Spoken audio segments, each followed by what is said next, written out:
بسم اللہ الرحمن الرحیم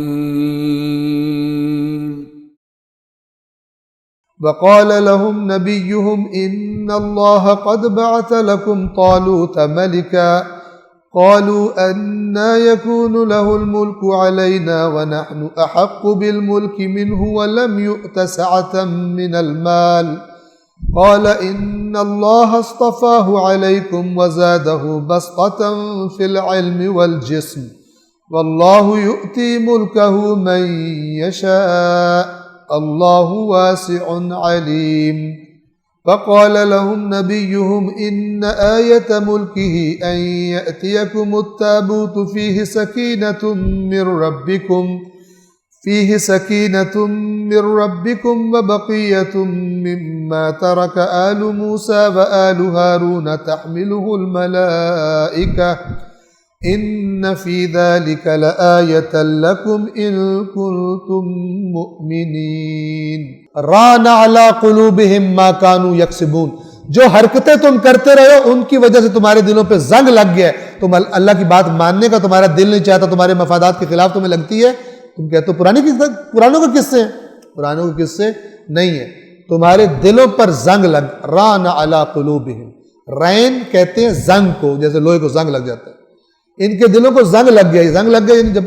لوہے کو زنگ لگے صحیح طرح وہ اپنی کام نہیں کر سکتا، چھری ہو تو مثلا خراب ہو جاتی ہے یا باقی چیزیں، تمہارے دلوں کو زنگ لگ گیا ہے۔ کیسے زنگ لگ گیا ہے؟ جو تم نے برے کام کیے ہیں، بس گناہ انسان کے دل کو خراب کرتے ہیں، پھر وہ اچھی باتیں سمجھنے پر مائل نہیں ہوتا۔ پھر قرآن کی آیت بھی پڑھی جائے، کہتا ہے یہ پرانے زمانے کا قصہ ہے، ابھی ہم 2019 میں زندگی گزار رہے ہیں، اپنا قرآن اپنے پاس رکھو۔ کہنے لگے اس سے ہم پر بادشاہی کا کیسے حق مل گیا، وَنَحْنُ أَحَقُّ بِالْمُلْكِ مِنْهُ، ہم زیادہ حقدار ہیں بادشاہت کے، وَلَمْ يُؤْتَ سَعَةً مِنَ الْمَالِ، اور اپنا پھر کرائٹیریا بھی بتا دیا، ہم کیوں ہیں، ہم اس کے پاس مال ہی نہیں ہے۔ یہ جو جناب طالوت تھے یہ چرواہے تھے، ایک غریب باپ کا بیٹا تھا، غریب سے چرواہ تھا، لیکن اسٹرانگ ماشاءاللہ، مثلا جو ہے نا وہ بدنی اعتبار سے بہت مضبوط اور بہت سمجھدار اور عالم۔ دنیا داروں کا کیا کرائٹیریا ہے، کون بنے گا بادشاہ، کون آئے گا، جو مال زیادہ رکھتا ہے، ٹھیک ہے۔ اور دوسری طرف سے کیا ہے، اب اللہ کے نبی کا جواب سنیے، فرمایا قال اللہ کے نبی نے فرمایا ان اللہ اصطفاہ علیکم، یعنی اپنے لفظوں میں کہہ رہا ہوں، تم نے سنا نہیں ہے، میں نہیں کہہ رہا، ان اللہ اصطفاہ علیکم، اللہ نے اس کو چنا ہے تمہارے اوپر، وزادہ بسطۃ فی العلم والجسم، اور اللہ نے اس کو زیادہ کیا ہے وسعت میں، کس اعتبار سے، علم کے اعتبار سے اور جسم کے اعتبار سے، یا جسم کے اعتبار سے موٹا ہونا مراد نہیں ہے، جسم یا کنایا کس سے، شجاعت کے اعتبار سے، یعنی اس میں جسمانی طاقت بھی زیادہ ہے، اور مطلب یہ نہیں ہے کہ جو سب سے موٹا ہو معاشرے میں وہ بادشاہ بنے گا، موٹا نہیں وہ تو چل ہی نہیں سکے گا، طاقت میں بھی شجاعت میں تم سے زیادہ ہے میدان جنگ کے لیے، اور علم میں بھی تم سب سے یہ زیادہ ہے، اور یہ اس کو اللہ کی عطا ہے، لہذا تم اپنا کرائٹیریا لے کر جاؤ، واللہ یؤتی ملکہ من یشاء۔ اب دیکھیے یہاں سے ایک بات سمجھ لیجیے،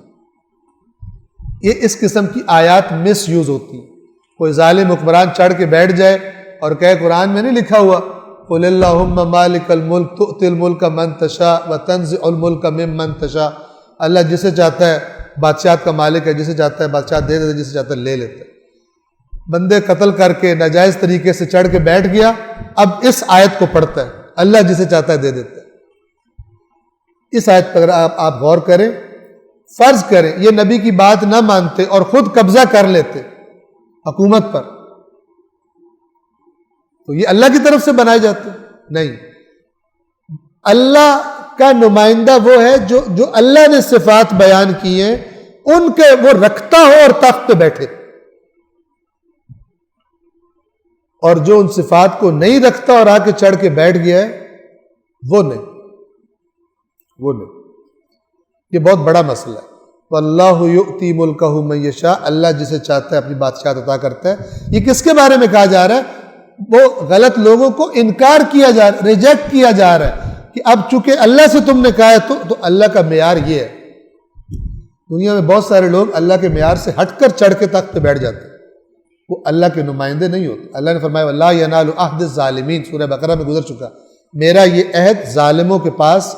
نہیں پہنچتا. وَاللَّهُ يُؤْتِي مُلْكَهُ مَن يَشَاءُ، اللہ جسے چاہتا ہے اپنا ملک عطا کرتا ہے. وَاللَّهُ وَاسِعٌ عَلِيمٌ، اللہ اور اللہ وسعتوں والا ہے اور علم والا ہے، تم سے بہتر جانتا ہے کس کو بنانا. تم نہیں جانتے، اللہ کو بہتر پتہ ہے کہ کس کو اس نے تمہاری حکومت سپرد کرنی. فَقَالَ لَهُمْ نَبِيُّهُمْ إِنَّ آيَةَ مُلْكِهِ أَن يَأْتِيَكُمُ التَّابُوتُ فِيهِ سَكِينَةٌ مِّن رَبِّكُمْ وَبَقِيَّةٌ مِّمَّا تَرَكَ آلُ مُوسَىٰ وَآلُ هَارُونَ تَحْمِلُهُ الْمَلَائِكَةُ. اور ان کے پیغمبر نے، نبی نے ان سے کہا کہ اس کی یعنی طالوت کی بادشاہت کی علامت یہ ہے کہ تمہارے پاس ایک صندوق آئے گا جس میں تمہارے رب کی طرف سے تمہارے لیے سکون اور اطمینان کا سامان ہے، اور جس میں آل موسیٰ اور ہارون کی چھوڑی ہوئی چیزیں ہیں جسے فرشتے اٹھائے ہوئے ہوں گے. یہ ایک اور علامت بیان کی گئی. یہ جو تابوت تھا، اس میں یہ ایک بڑا مقدس تابوت تھا جو ان کے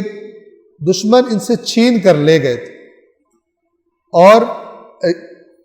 اس نبی نے ان سے کہا کہ جب طالوت کے صحیح بادشاہ ہونے کی ایک نشانی یہ ہوگی کہ وہ تابوت تمہارے پاس واپس آ جائے گا اور فرشتے اس کو تمہارے تک واپس پہنچا دیں گے. اس کے اندر تبرکات تھے، مثلا حضرت موسیٰ کی چیزیں تھی اور حضرت ہارون اور اس طرح کے مقدسات تھے، اور وہ بنی اسرائیل کے اندر بہت ہی بابرکت اور مقدس سمجھا جاتا تھا. لیکن جب کوئی قوم اللہ کا دین چھوڑ دے تو پھر اس کی ساری چیزیں لوٹ کے لوگ لے جاتے. تو یہ بھی وہ لوٹ کر لے گئے تھے. تو انہوں نے فرمایا کہ یہ طالوت کی نشانی یہ ہوگی کہ طالوت کی وجہ سے وہ تابوت تمہیں واپس مل جائے گا، تمہارے درمیان آ جائے گا. اور وہ جب وہ تابوت ان کے درمیان ہوتا تھا تو ان کے لیے باعث سکون ہوتا تھا، کوئی ان کے پاس اللہ کی تائید ہے، ایک بابرکت چیز ان کے پاس موجود ہے. ان فی ذلک لآیۃ لکم ان کنتم مؤمنین، یقیناً اس میں تمہارے لیے نشانی ہے اگر تم مومن ہو تو. یہ اللہ تعالیٰ بعض آیات کے اینڈ میں یہ لے کے آتا ہے اور وہ توجہ کروانے کے لیے کہ اگر واقعاً تمہارے اندر ایمان ہے تو پھر جو بات میں نے کی ہے اس سے تمہیں تسلی ہو جائے گی، لیکن اگر ایمان نہیں ہے تو پھر تسلی بھی نہیں ہوگی. صلوات پڑھیے محمد والے.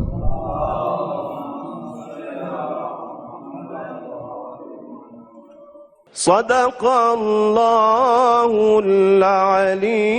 العظیم.